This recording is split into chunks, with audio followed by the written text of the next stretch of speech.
Greetings, roller coaster fanatics, and welcome out to a roller coaster list. And yes, finally, I'm talking about it, the 15 best wooden roller coasters that I've been on. And now, next weekend I'll be doing the 15 best steel coasters leading up to the 10 best amusement parks that I have been to. Here we go. Let me just say, I've been on 32 wooden roller coasters. That means I have not been on a lot of wooden roller coasters. So there's going to be a lot of good wooden roller coasters out there that I have not ridden that are not going to be on here. So if you think you know a good wooden roller coaster that you've been on, that you know that's out there, that is not on this list, it's probably because I have not ridden it. That being said, here we go with number 15.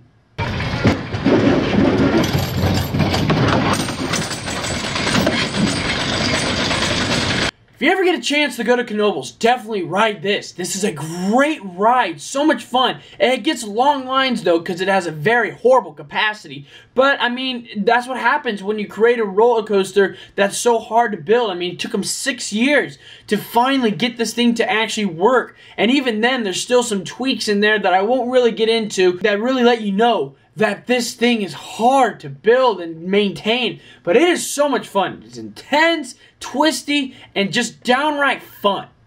Coming in at number 14 is the oldest roller coaster I've ridden. In fact, as of 2017, it has become 100 years old, and it is also at my home park, which means it is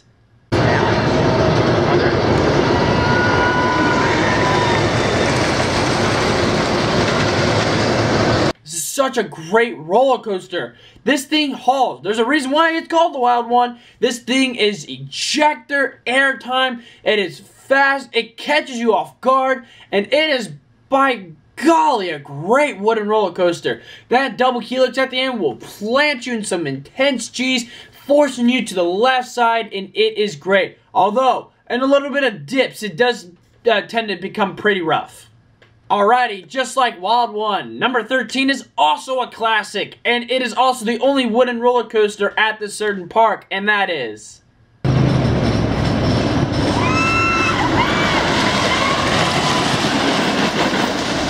I've heard a lot of complaints. Some people like it, some people don't. I love this roller coaster. It's a classic. This thing has a lot of airtime, and it is just downright fun.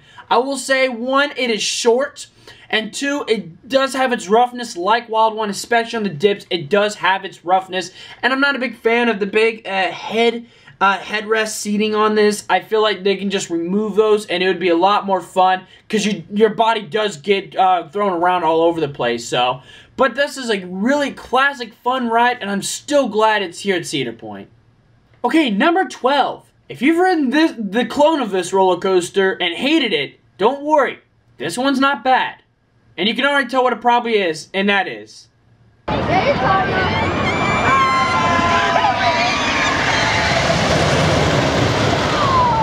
is fun. This is a fun roller coaster. Hurler at Carowinds proves that King's Dominion somehow, the way that Hurler was meant was screwed up somehow. The one at Carowinds is fun. On the drop, once you go through after the drop, if you remember at King's Dominion, it just gets really rough. At Carowinds, it does not get rough. It is very fun, and it is fast. When the last time I rode it, it was running well. It was going fast. It was airtime. Had a little bit of roughness on the turns, but it was still really fun. Continuing on with classics, we have at number 11.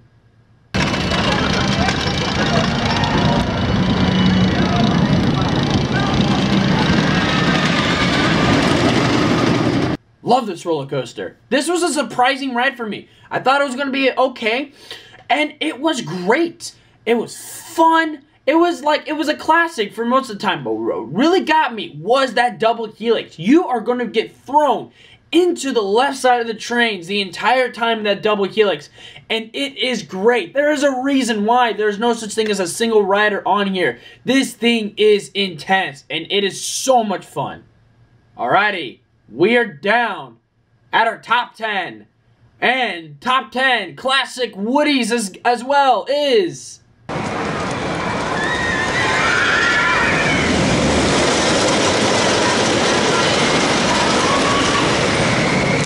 this coaster started off the second golden era of roller coasters, the Racer at Kings Island, not to be confused with the Racer at Kennywood, which is not too far away from this park.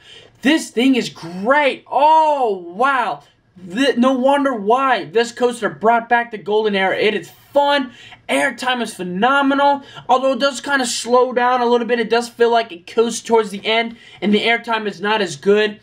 But it was still a great ride. And I love the first half. Now, number 9. I think you can expect...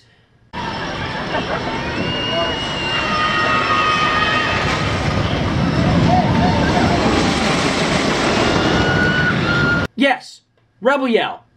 I love this coaster a little bit more just because it feels more intense and the airtime lingers. So coming back after the turn, the airtime is still strong. While with Racer, I didn't feel like it kept the amount of airtime it had in the beginning.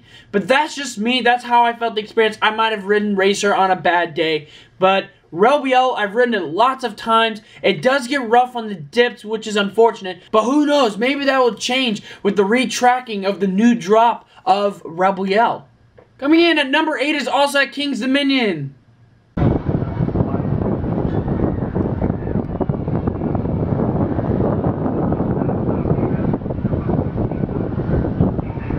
This is such an awesome wooden roller coaster. Oh my gosh. This thing is intense, especially at night. Front row or back row, choose those two.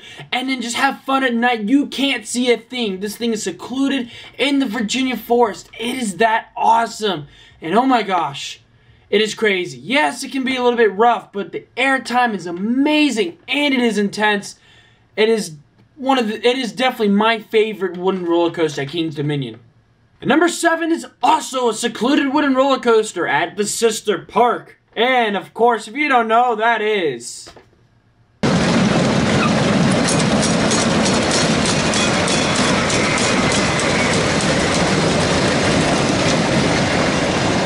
This is a fun ride. Wow.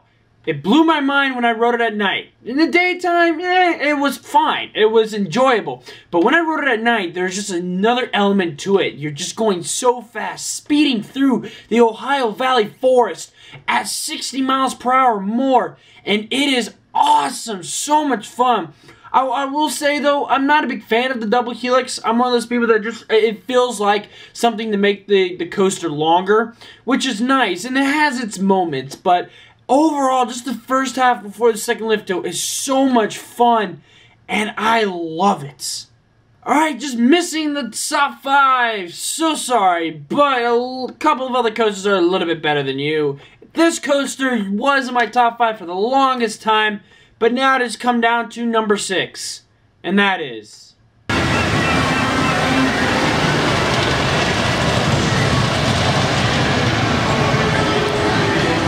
This is a great ride.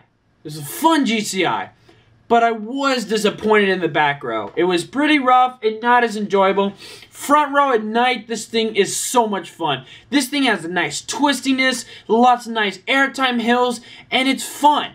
This is what a dueling coaster should be like, and that is awesome. Lightning Racer pulled it off. Here we go, our top 5. Number 5 is also GCI. I found this one just to be a little bit better just because I like the intensity a little bit more and the airtime, and that is...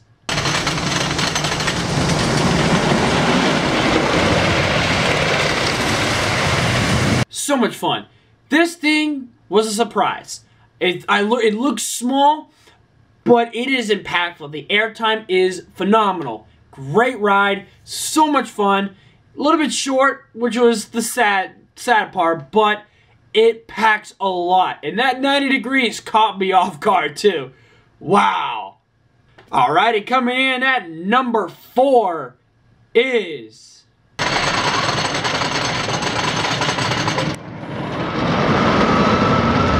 this is great. The best GCI I've been on right now. Woo-hoo-hoo! This was so much fun.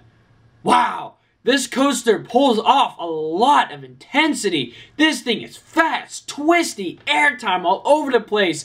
And I left off every single time with a smile on my face. Also, first GCI ever where I loved the front row and the back row, which made it even better than the other two, which is why this one is ahead.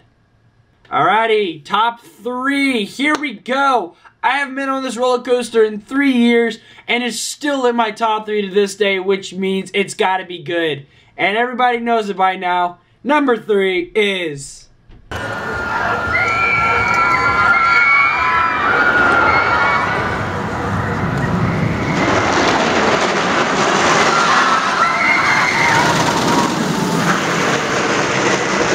Yes, number 3 is El Toro. Yeah, I haven't been on this in almost 3 years. I can't believe that.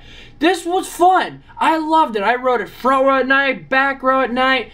Oh my gosh, this thing is amazing. This thing has speed. The airtime is great. And it's a great ride. Although I like the other two a little bit better. But this has its moments. It is so much fun. The only reason why I probably didn't like it is, one, it did feel a little bit short. And then 2, I had a couple of injuries on it. One time with the twist turns, my head hit the back of the seat, and I had a headache out the rest of the day. So that's probably why. But I love this roller coaster. Don't get me wrong. This thing is fantastic. I just think these two are better. I had a different, a jaw-dropping experience when I got off these. Now, number 2 is...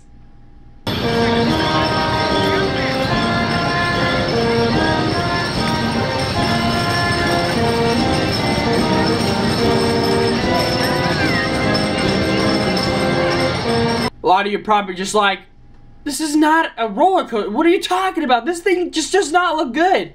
I was too. When I first walked up, I was like, there's no way this thing is insane. This thing looks like a mini Grizzly. This thing is not that great. When I got off it, or when I got on it, oh my gosh, the airtime is insane. They were right. Oh my gosh, the ride was so awesome. I actually got off and I just sat down on a bench and just had to contemplate what I just rode, because I was just in shock on what I just rode. So much fun because of the old lap bar, like it doesn't come down your legs, and no seatbelt. When you come up for the airtime, you literally crest up like that and you almost like stand up. And it is great. You actually have to hang on. And then when you find the agility to just put your hands up, even better. It is so great. But that cannot beat my number 1. Number 1 is...